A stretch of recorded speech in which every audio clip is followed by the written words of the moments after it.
to continue our exploration of integration that includes trig. So now we are going to take something, an integral, that doesn't have trig in it, and change it into a trig integral so that we can use it. And this is not done to kind of make things easier or harder. This is done to make things actually possible. So if you take a look at the integral of, let's say, x square root of x squared minus 4 dx, it is hopefully clear what has to be done. Let me just make sure that stream is going. It says, oh, you're live. Okay, so it's starting. So what is that you have to do in this case? Yes. U sub. So this is a basic U sub where you go u equals x squared minus 4, and then du is 2x dx. You need to fix this issue with a 2. So there you go. And we are done, right? So not a problem at all. But what happens if you have to find the integral of just x squared minus 4 dx? See that? So now you don't have the x building block in front for du. Now that's not something that you can fix by placing x there and then 1 over x outside, because you can only do that with constants. You can't do that with variables. So this problem cannot be solved with any of the methods we studied before. U sub doesn't work, and then your integration by parts doesn't work either. So we're technically stuck, and we have to figure out something new. Now, your textbook has a particular approach to these problems. In the textbook, they're asking you to memorize 3 formulas for 3 separate situations and use those formulas when you recognize which situation it is, right? And technically, when you have to plug variables back, good luck, right? I have a completely different way of dealing with this. I am teaching one procedure for all cases. It doesn't matter how a problem looks like. It is one procedure. And then because you will have a triangle, you will be able to unwind, right, and go back into original variable easy. I haven't seen this method in any of the textbooks. I figured this out when I was a student because to me it was just kind of ridiculous to memorize the 3 cases for 3 situations and then look it up when I have to go back, do extra work, which I really didn't like. So I was really lucky and happy to actually figure this out. So yay. Let's see how this works. What we know is that we have a right triangle which has A, B, C sides, and we have angle theta somewhere we can put, right? You have a right angle in one of the corners. And you know that these sides, regarding where the angle is, will be hypotenuse, will be adjacent, and will be the opposite. You know how to write sine, cosine, tangent, secant, cosecant using opposite, adjacent, and so on. Like the SOHCAHTOA thing. Right? You all remember that. You also know the Pythagorean identity for this thing. Hopefully you know that c squared is equal to a squared plus b squared, right?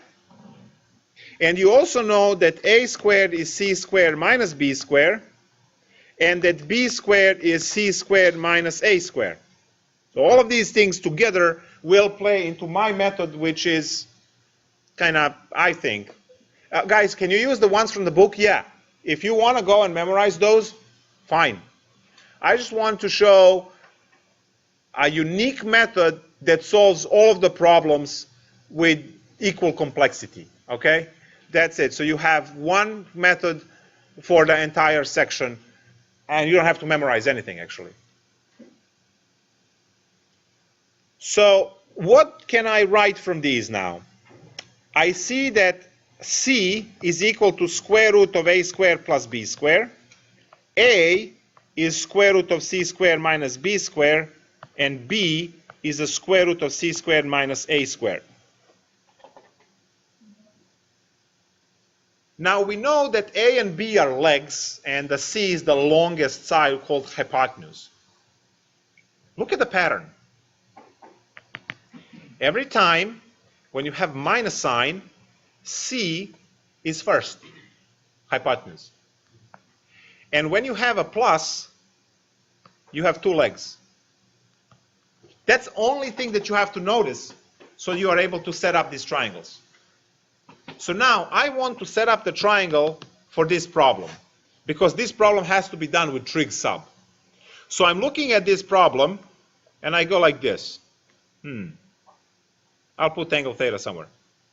I have a minus sign. Because I have a minus sign, that means that x is hypotenuse. Because I have that x squared is the same as c squared, so x is c, right? And then I have a 4, which is one of the legs. Which one? It doesn't matter. Pick one. So let's put 2 over here. Which means that this will be, by Pythagorean theorem, the entire square root. You see? So if you are able to do this, the problem is technically solved. So if you are able to create this triangle by looking at your square root that you have, you are pretty much done. So what am I going to do with this now? Well, observe.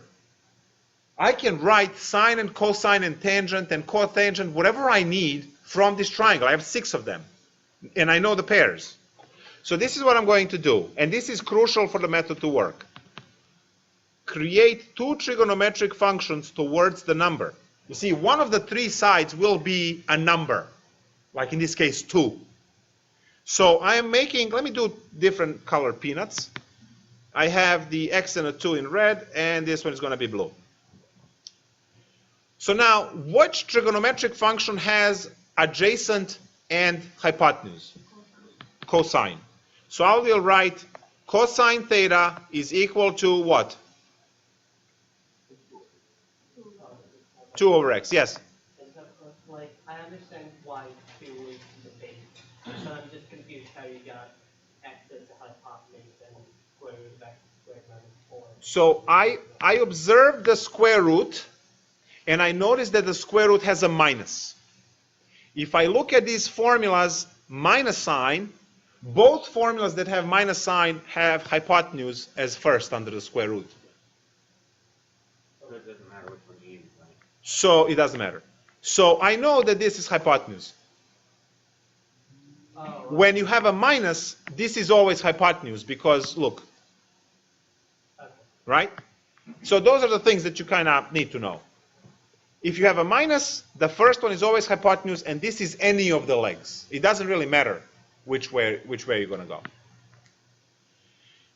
All right, so now that I established that x is the hypotenuse, I can put 2 either here or here. I decided to put it on the bottom there. Doesn't matter. And then the third side will be that square root, because what do I have? This is, if this is a b squared, what is it? It's going to be this minus that in the square root, right?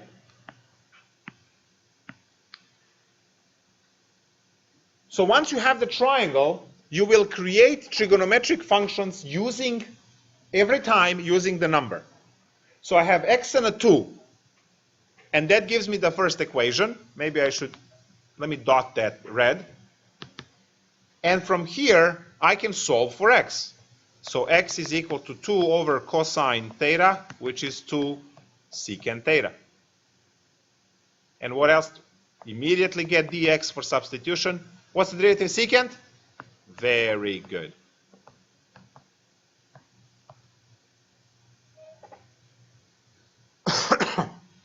I already have some building blocks to put in. How about the blue one? What can I write with blue one? What is the trig function that works with blue? Tangent. Beautiful. Tangent theta is the square root divided by 2. It's opposite over adjacent.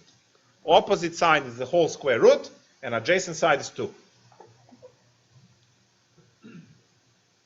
So from here I solve for square root because that's what I need to plug in for, right?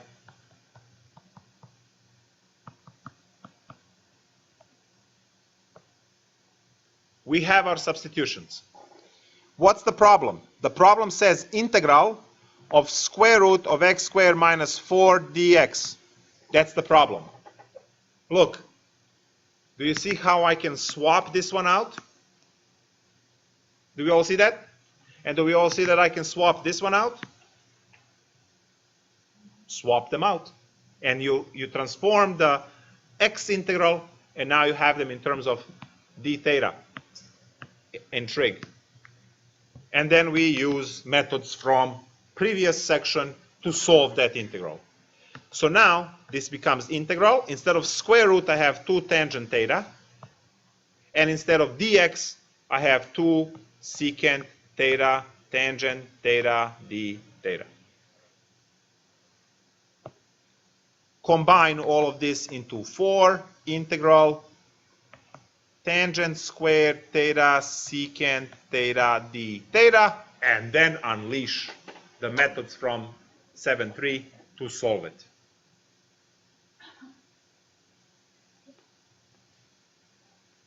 Where did you pull that 4 out from? Oh, hey, that's pretty cool. I know.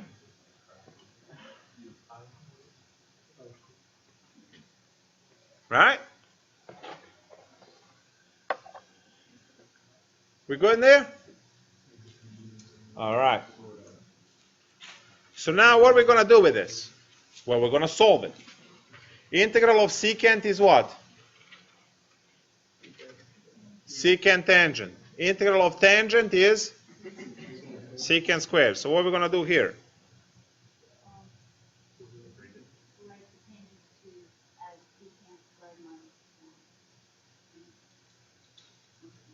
Yeah. Oh, this is going to end up with a... This is a bad... See, this is what happens when I just make up a problem. Yeah, I made up this problem and we ended up with secant cubed. So, yeah.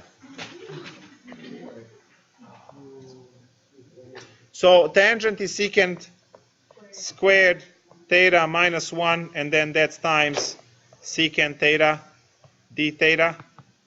And when you look at that, it's 4 integral secant cubed theta minus secant theta. Both of these are actually pretty terrible to solve. Integral of secant theta is clearly ln of secant plus tangent plus c. You will discover that when you enjoy it over the homework. So yeah, all of these are bad. So I'll just say use Mathematica over here. And then I'm just going to move to the next example from the textbook. So I'm done trying to make these problems.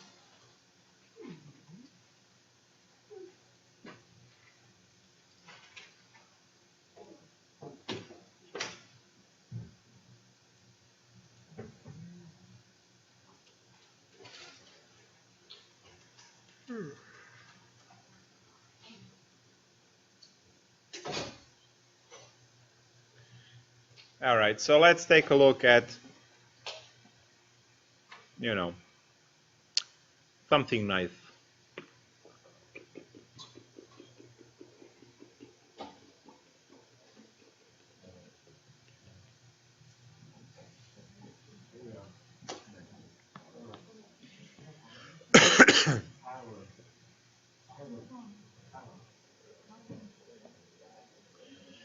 All right, so let's try. Any one of these is actually good.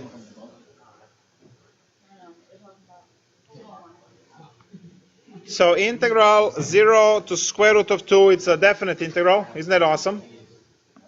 X squared divided by square root of 4 minus x squared dx. Look at that. Beautiful, right? Beautiful. Amazing.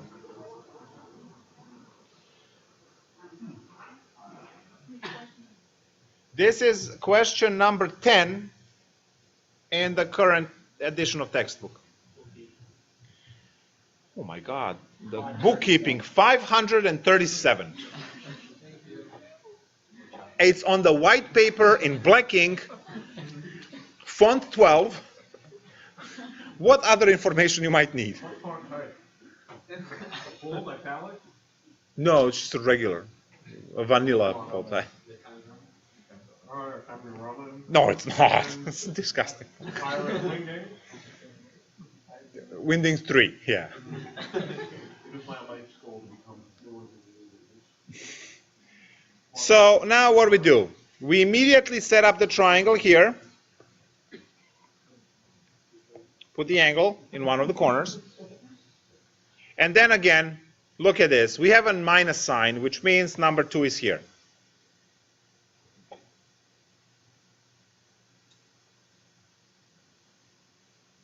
Because when you have a minus sign, the first value is always hypotenuse squared. So square root of 4 is 2. That's the hypotenuse. Now, where is x? Anywhere. Which means that the square root of 4 minus x squared is going to be the other side, the one that it's left over. All right, cool. We're done with that. So now what can I do? Well, first of all, I'm going to do the pairing, right? And the pairing goes always towards the number. And I write those trig identities. So I hope you immediately see that x and 2, they create a cosine. So cosine theta is x divided by 2, from where x is 2 cosine theta. One of the functions will always give you basic x, from which you immediately extract dx. So negative 2 sine theta d theta. So whatever function gives you x, solve for x immediately and find dx. Because guys, every integral, this is not a joke, every integral will have dx that you have to substitute. Remember when you do u sub, you go u du, and you are replacing that dx with du? Well, trig sub will replace every dx. It replaces with mess almost every time. So it's not there for decoration. And any equation that yields single x, you immediately find dx from there, because you will need to substitute that in your problem. All right, let's go. Sine theta, thank you, equals over 2. And because I need to sub for x, so the square root, I will solve for the square root and have 2 sine theta. Now, I don't differentiate that one because I don't get anything out of it. All right, so, so now we are going to look at all of the features of the original integral and see if I have all of the building blocks to plug in. So I have x. There it is. We plug in, we will square all of this, obviously, because it was x squared. I have a square root, that's that, and I have dx, which is all this mess. So we just swap them. Trig substitution. Trig swabstitution. I don't know. Yes? We also need to change the limits of integration. You can change the limits of integration using these formulas, or you can keep them, go back into x when you solve the problem, and then use the 0 and root 2. Your choice. Again, just like for the regular integrals. So now what I'm going to do is I have x squared, so that's going to be 2 cosine theta squared. I have dx, which is negative 2 sine theta d theta, everything divided by square root of 2 sine theta. Yeah, it looks like a mess, but a lot of stuff cancels here. The 2's cancel, sines cancel, and you are left with negative 4 integral cosine squared theta d theta. right? When you cancel -2 with 2, -1 stays behind. And when you cancel sine with sine, 2 squared is 4 in front. So you have -4 outside. And you have cosine squared left. How do we integrate cosine squared? Exactly. Very good.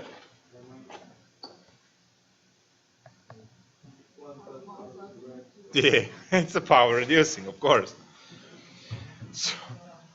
So -2 integral of 1 plus cosine 2 theta d theta. Now we integrate that. -2 theta. Integral of cosine is positive sign, so we have plus 1/2 of sine 2 theta, and then we have, oh, no plus c, no plus c, no. We have to go back into x so we can use the limits that we had. Now, going back procedure is also painful. Not so much because you have triangle now. If you're memorizing stuff from the book, good luck. So I'm going to go -2 theta minus sine 2 theta when they cancel, 1/2 and 2. And this is what I have to transform back so I can use the limits. Or put plus c, right? All right. How to get this theta back in original x value? Well, you can use any of these equations here, right? You can use any of these equations, either this one or this one, because they both have theta. You just hit both sides with the inverse and you have theta present. So let's say use cosine theta is equal to x over 2. Then theta is equal to inverse cosine of x over 2, right? So that part is easy. We have -2 inverse cosine of x over 2. That's the first part. Minus, and now I have the sine 2 theta. Yeah, what was the identity? Yeah, 2 sine theta cosine theta, right? That was the identity for. Why? Why do I need these vanilla sine theta and cosine theta? Because I know what vanilla cosine is and what vanilla sine is in terms of x. I don't know what sine 2 theta is. That's nowhere on the list. I can't get that from a triangle. I have basic sine and basic cosine. Now, guys, this is impossible to do with the book straight substitution. This kind of going back. Because you don't have a triangle, you don't have cosine and sine written like this, and you just can't go back. You are actually forced to transform the limits. And if you have to do plus c, the indefinite integral, good luck. With this method, you know that you need this guy, and the identity for that is 2 sine theta cosine theta, and you have what they are. So now you're just plugging things in. So instead of sine theta, I have a square root over 2, and then instead of cosine theta, so I have 2 times sine is square root of 4 minus x squared over 2, and cosine is x over 2. All of that from 0 to root 2. Not a problem, right? We can plug these values in. I have -2 cosine inverse of square root of 2 over 2, and we know what that value is, minus these two will cancel, and I have, right, so I'm canceling one of these 2's. I have square root of x, sorry, square root of 2, times the square root of 4 minus square root of 2 squared over 2. So that's when I plug in square root of 2. and then plus, now I'm plugging in 0, 2 cosine inverse of 0. Again, minus and minus give me a plus, and when I plug in 0 for x, it just kills the whole term. What's the inverse cosine of square root of 202? Pi over 4. Very good. So, negative 2 times pi over 4. Now, what's the square root of 2 squared? 2. So I have minus root 2 times root 2 over 2, so that all cancels to 1.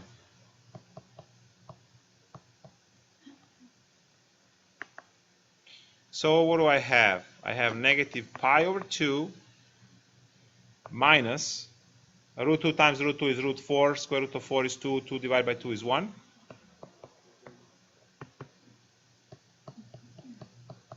That's it. Done.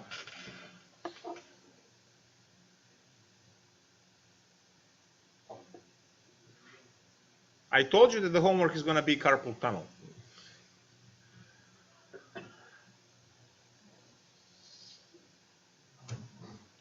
Looks overwhelming, right? It's very structured. I'm going to put blocks, and then you can follow it in a block structure. So what do I have? I have a first block here, which is the triangle. You establish that. That gives you substitutions that you have to do. Then you have the block for trig integral. That's the next thing. And then go back to original variable. So you either go back and you put plus c, or you go back and do the, so either plus c or compute limit, right? This is the block diagram, and it's always the same. No matter what problem is thrown at you, you don't have to look. What is the substitution? What is the method? What is the... Draw the triangle, write those trig functions, and then make the substitutions. Once you have the substitutions, it is going to be a trig integral. You solve that trig integral using previous section, 2.3. Once you solve that, you again have to use the triangle or the original substitutions to go back in the x variable and put either plus c or compute limits. Right? Do you understand why you are 1%? Now you do. There we go.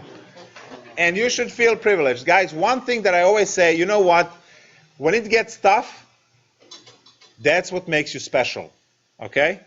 Because if it's not tough, everyone can achieve it, and it's not special. Right? This is the stuff that you grind through and makes you special and different, right? And competitive. At least at RV, right? At NGIT, 100% of the population goes through this. It's like elementary mathematics, you know.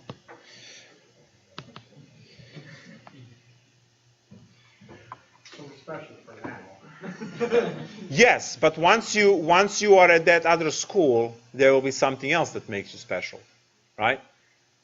So, you know.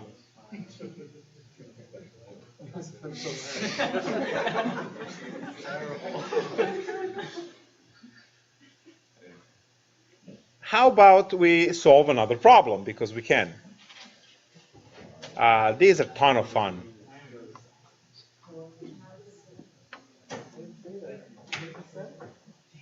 You got one that'll take us 15 minutes? No, I want to do like the really hard shit. No, hold on. The words "shut up" came up, so I'm just reiterating. All right, let's go. Is this on the same page as the last one? Yes, it's the same page as the last one.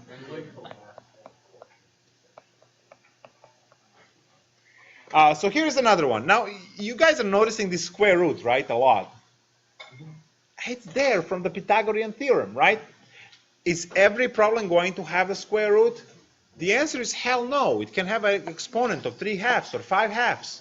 Yeah, you can have things, and even without the square root, because then you're squaring that substitution. We'll see those problems as well. Right? We have next class on Thursday. What are we going to do Thursday? Of course. We're going to do this, and we're going to do the next section on Thursday. Partial fraction decomposition. No trig on that one. Sorry to disappoint. I know. Please.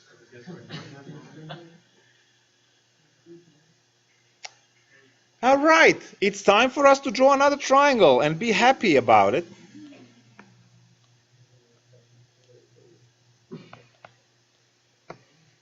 All right, so we have this. Now, look, do we have a plus underneath? Yeah, so that means those are two legs.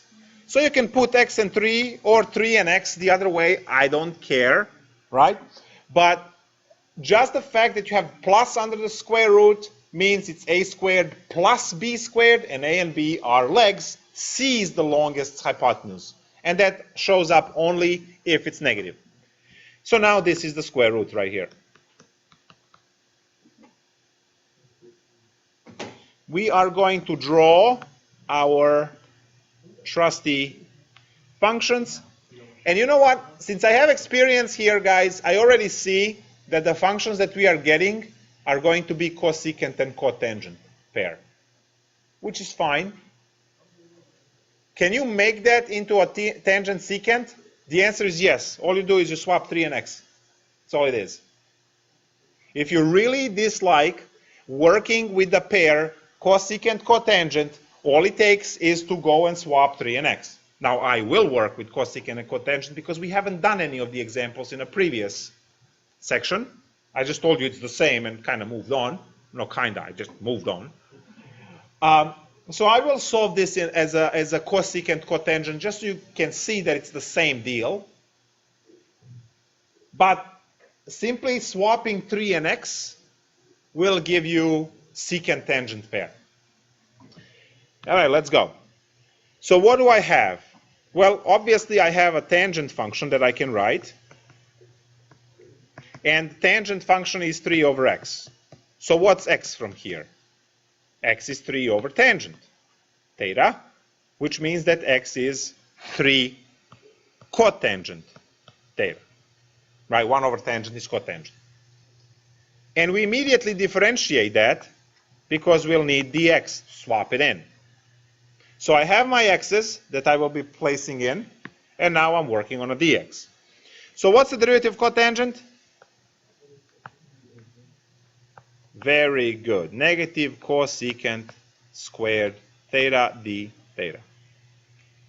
Awesome. So I checked that off the list. The other one is, dare I say, clearly sine function that you're writing. Sine theta. And the sine theta is the opposite over hypotenuse. And you need to solve for square root right away because that's what you're replacing. So square root of x squared plus 9 is 3 over sine theta. So what is that, 3 over sine theta? 3 cosecant theta. Very good. I have all of the ingredients I need for this calculus cake. Integral, instead of dx, I have negative 3 cosecant squared theta d theta. That's the numerator. And in denominator, I have x squared. Guys, that's going to be 9 cotangent squared theta. And then I also have a square root, which is 3 cosecant theta. So I plugged in everywhere. I'm going to actually mark them. This is your dx, this is your x squared, and this is your square root. You can find them in the substitutions on the side, all of them. I will cancel 3's, I will cancel the cosecant, and then I'll work with the rest, see what happens. Somehow I should be able to solve this. So I'm going to kick outside negative 1/3, right? Sorry, negative 1 over 9. Negative 1 over 9 goes outside. One of the cosecants in the numerator dies. And in the denominator, we still have cotangent squared theta, and then we have d theta.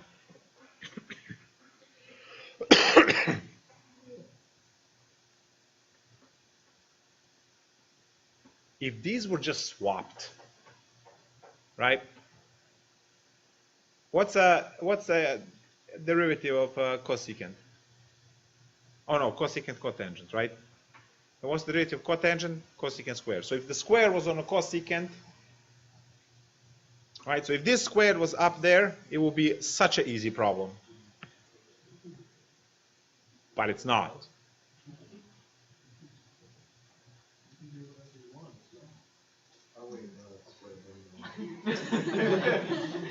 I just see the square there.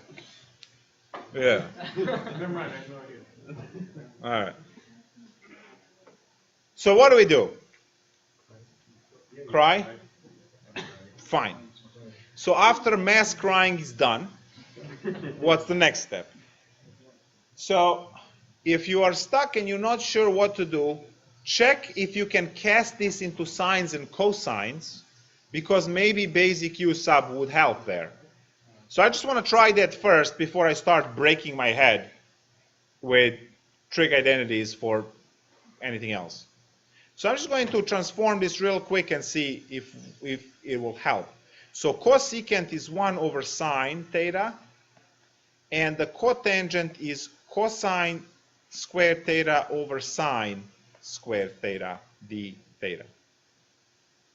So one of the sine squares cancel, one of the sines cancels, and I just get sine theta over cosine squared theta, and that is the victory right there. U equal cosine, we're done. Du equal negative sine theta d theta, and I even have that negative in front of 1 over 9. This problem couldn't be nicer to us. This becomes du over u.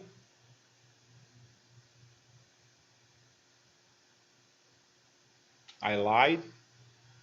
U squared, right? Which is 1 over 9 integral of u to the negative 2 du, which is the integral u to the negative 1 over negative 1 plus c, which is negative 1 over 9u plus c. And what was u? Cosine theta.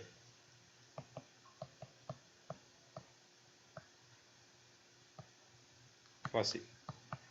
Now you have to go back to x variable. And you can either plug in cosine theta here, or you can bring cosine theta up there as a secant theta, and that secant theta can get you the, you can read it off the triangle. So, yeah. Sure. So I did it like different. I put the x on the opposite, and I put the 3 down, and then so I did tangent of theta equals x over 3, and then x equals 3 tangent theta, and then dx is 3 secant squared theta, and then cosine theta equals 3 over square root of x squared plus 9. Which is secant, okay. And then 3 secant theta, and then so I plugged it in.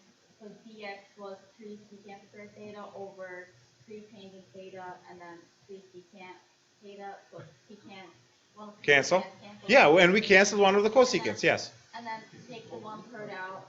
So that gives me secant theta 1/9. over tangent theta. And Yeah. then I wrote them in terms of cosine and sine. So I did secant is 1 over cosine. But you got the same answer.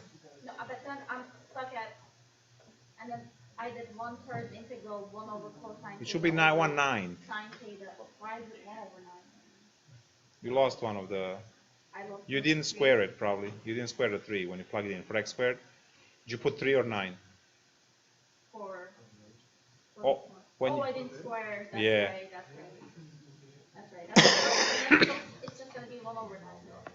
Yep. And then I got 1/9 integral of cosecant theta, which is that's what I'm like. I'll check that. Okay. So now we have this situation. And all I need to do is to go into triangle and look up what secant is. Secant is 1 over cosine. Cosine is adjacent over hypotenuse, so it's hypotenuse over adjacent, right? So negative 1/9, hypotenuse over adjacent. Hypotenuse is square root, adjacent is x. Plus c. That's how awesome this is. Shouldn't that be, No.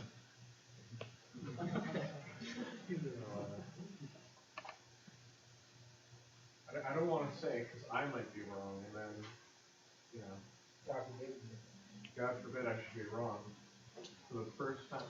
Now, shouldn't that be a -9, since you went from -1/9? It is negative 9 everywhere. What? It's negative 9 everywhere. Yeah, no, I get that, but since you had the cosine theta on the bottom, Okay. way at the bottom, there you go. Yeah. And like,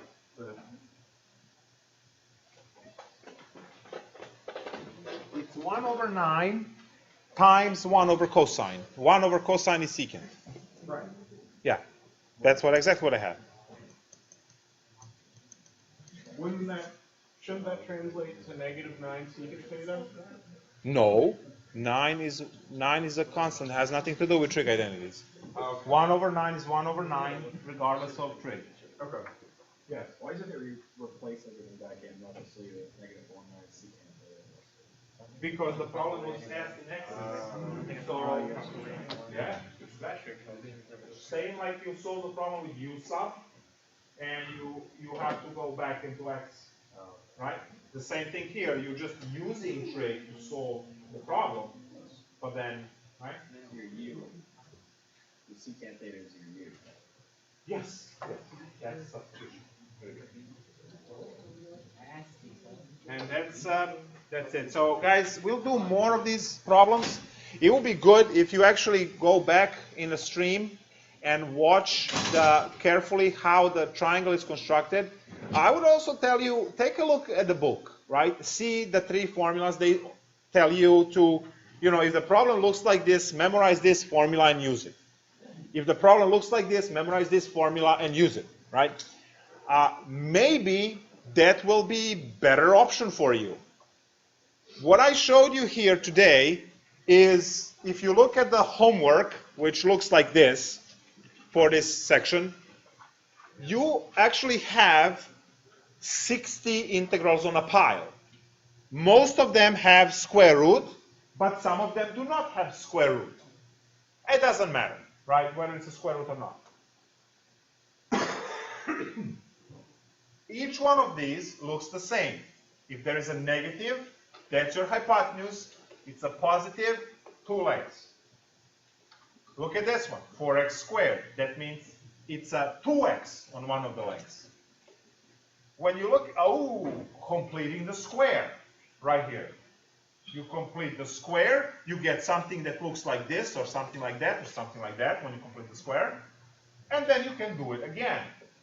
So all of these problems here are trig sub, and they all have the block diagram that I have on the board over there. You go the triangle in the first box, right? You draw the triangle, observing the rule. If it's plus, it's 2 legs. If it's minus, that's the hypotenuse, and this is any of the legs. And if you have a trig that you don't like, trig pair, just swap the 2 legs, and it will go into the other right you have, right? So we did the problem in terms of cosecant and cotangent. Roger swapped the x and the 3, and she got the other one.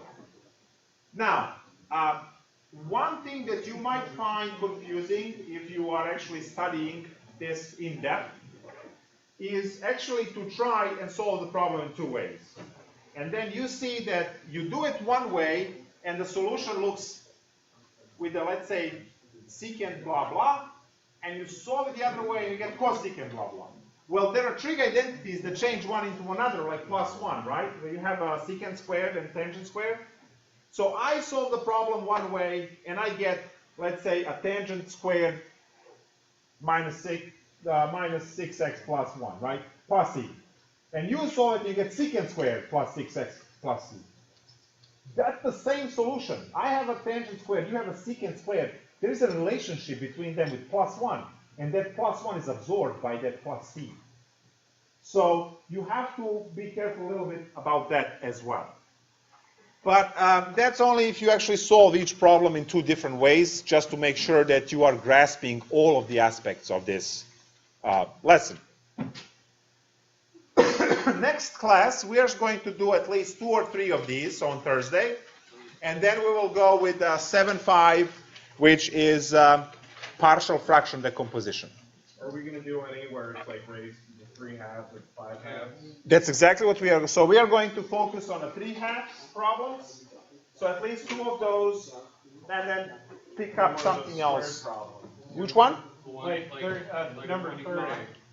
We can do one like 25. Number 30. Oh yeah, look at that. Number 30 is awesome. Look at that. 81 plus x squared, everything's squared. Yeah. Now, guys, that's not going to be that crazy because look, if you are doing, look, this one doesn't have square root at all. Yeah. It just looks intimidating. Yeah, but look at this one, 81. So what do I have? I have a 9 and x, and over here square root of x squared plus 81, right? How do you figure? Pythagorean theorem, right? Pythagorean theorem. So I have x squared plus 81, right? Okay. Now, how far is 81? So if I create this trig function here, what's the trig function here? It's a cosine, right? So cosine theta is equal to the 9 over the square root, right? Right. And you solve for square root, and you get 9 secant theta, right? Okay. But this one doesn't have a square root. This is to the second power. Right. So how do I go from this one to the second power? I raise to the 4th each side. Because a square on this will kill the square root, and another square will make it square. Okay. So it's not a problem, actually. If you don't have a square root or you have 3 halves. So you're saying you could put a square root if you feel like it, if you just do the... No, if you feel like it, you must put the square root. Mathematics governs that, right? Demands it. Okay. But then, because you don't need a square root, you will say, well, this thing squared is actually square root to the 4th. You 4 both sides. Okay. Right?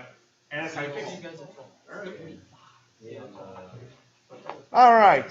Look at that. I took 5 minutes off of your life. Right? That's amazing. No one is complaining.